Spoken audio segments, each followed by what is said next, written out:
बिस्मिल्लाहिर्रहमानिर्रहीम। अस्सलाम वालेकुम। पोलिश ज़बान की क्लास में आपको खुश आमदीद। मैं हूँ आतिक हुसैन। आगे बढ़ने से पहले पिछले लेसन पर एक नज़र, मेरे साथ रहिएगा।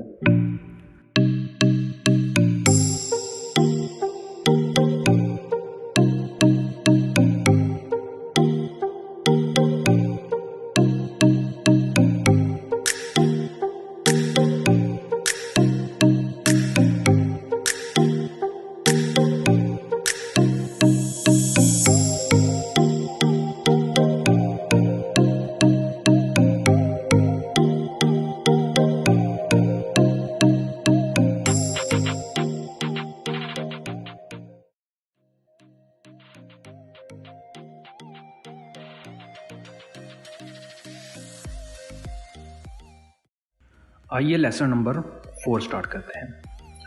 लेसन नंबर 4 में हम पढ़ेंगे दिनों के नाम।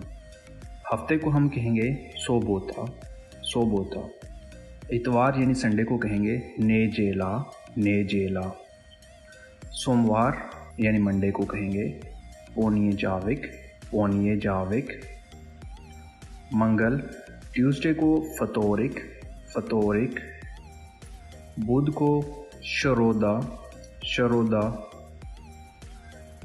थर्सडे को शफारतिक। फ्राइडे को प्योंतिक। आज कौन सा दिन है? याकी जिस जैन।